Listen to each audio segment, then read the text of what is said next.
So, I thought I'd talk about relationship boundaries. So, since I have growing stalkers and acquiring more psychopaths who can't seem to go away, I thought I'd maybe do a little mental exercise. What would a relationship be like with me? And what do I think relationships are supposed to be like? And remind you, I'm still learning, so keep that in mind. Still learning every day. I have great advisors though. So, from my perspective, my money is my money, your money is your money. If I need aid, you will grant it if you want, and if you need money, I will grant it if I want. I do not believe in shared bank accounts. I do not believe in shared credit cards. I believe that you don't get to look in my phone. I'm not going to look in your phone. I'm not going to ask you who you hang out with.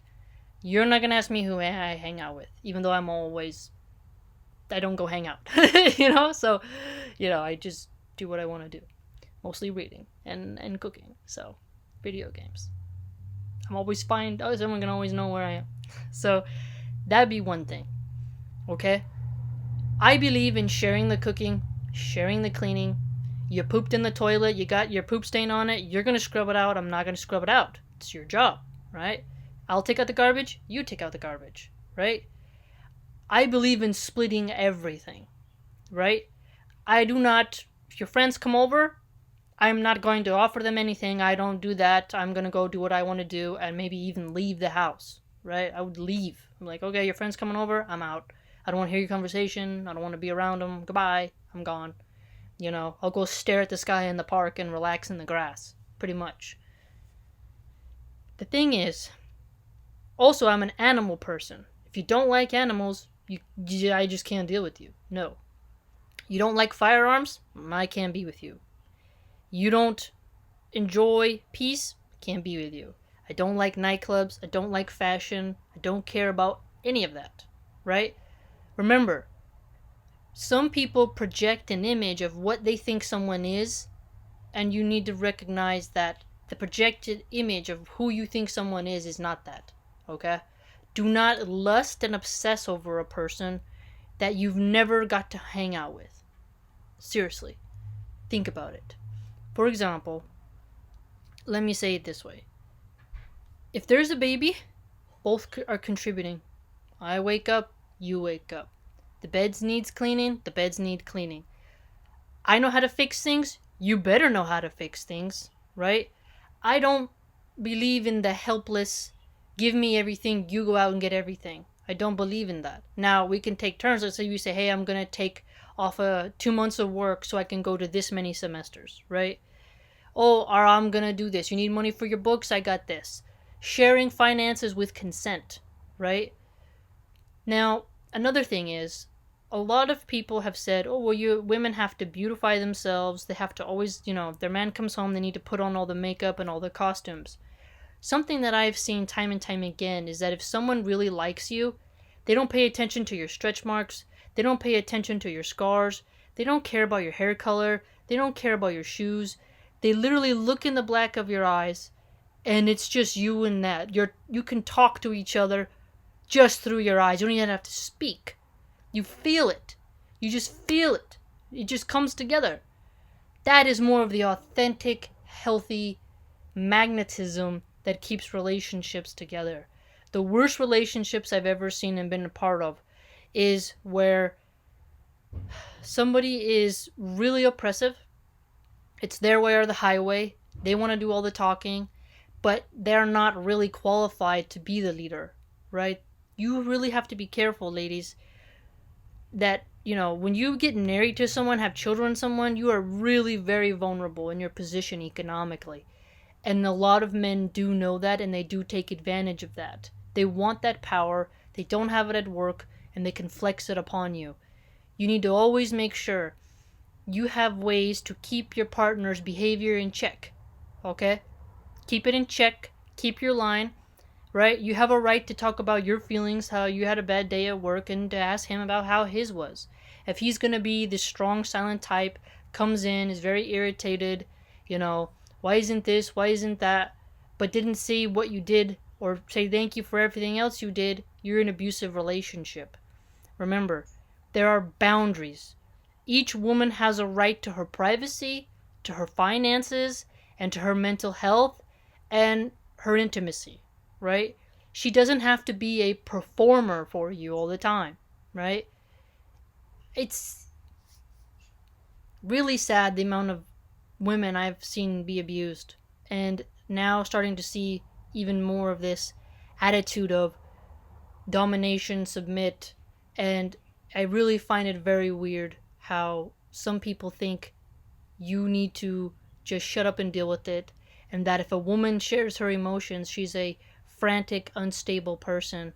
And oh, arrogance and tone, these are all words I see that are men use to minimize the legitimate grievances that women have, which literally just makes them have more of a hardened heart. Okay? You have to be careful, ladies. You have to be careful. Just because someone says they're part of a faith, just because they have a certain brand, just because they have a certain amount of money in their bank account or a job title, does not mean that they can't hurt you, they can't psychologically manipulate you, and to make your life a living hell. I know it's very popular now to dip and dab and wham bam, thank you ma'am, you in and out, or you stay stuck in a crappy relationship for years on end because you feel like there's nothing out there that, who will want you because you have, 3 kids or something. You have a right to happiness. You have a right to pursue liberty. You have a right to your freedom. You have a right to decide your own destiny. You have a right to love only God and your children and to do the best that you can with your relationship. I view a relationship more as a business transaction of give me children, protect the home, pay your part of the finances. That is where the line is drawn. And see, don't ever confuse a pretty face or a certain type of intellectualism for someone who wants to be dominated or doesn't have people who seek them, right? You need to make sure that you're watching your relationship boundaries and know what your boundaries are, okay? Don't let someone force you to do something that's against your own will, that goes against your consciousness, that goes against and raises red flags in your mind. You have a right to say no. The answer is no. No. You have a right to say that. And no one has a right to force you to do anything that you don't want to do. Right? You have a right to your own sovereignty as a woman. Okay? You have to always make sure in this world, as the way it becomes modernized, as the way it moves on, everything shifts. You have to be ready for that. If your husband died right now, could you pay the rent on your own? What would you do? Where would you go? These are things you have to think about, right? If he leaves you, everything else. Know your boundaries in your relationship and honor them and stick to them, okay? You must be careful. You must be careful. There are so many different types of abuse now. Be safe out there. Know your relationship boundaries, and if you find yourself becoming obsessed with me, know that I am more strict than what you think, and you probably would not enjoy being with me, and I will never be with you, and guess what? I am happy. I once went to try to find a machine that just had the appendage part, and I saw, okay, you plug it in, you handle your business, handle the machine, and then I'll go get artificially inseminated. As long as I have money coming in, I can be independent. I don't need a man. That is the level of ability I have to shut off my desire for anyone. Okay? That is how cold I'll go to the grave. Alright? Everyone has their kryptonite. I have my 2 forms of kryptonite. I pray to God I never meet the 3rd form of kryptonite. But everyone has someone who they would be like, okay, this would be a challenge. But know that if you are finding yourself thinking, oh, I'll do this to her, I'll say this to her, and then she'll come this way.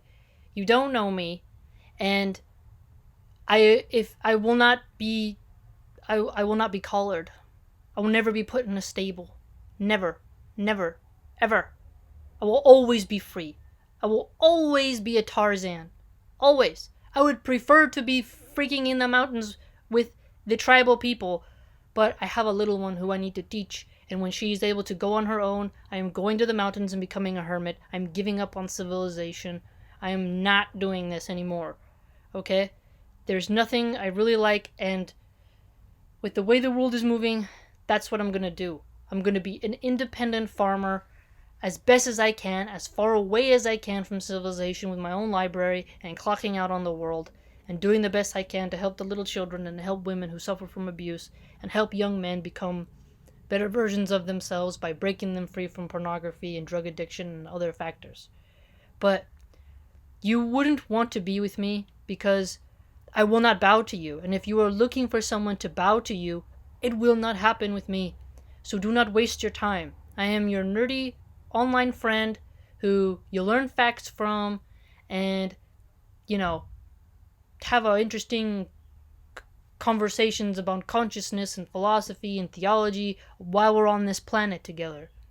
But never think that I will be this person following behind you. No. I'm the type who will close the door and let you go, and I will leave and never think about you again because I'm very cold. So please, if you find yourself romanticizing me, don't.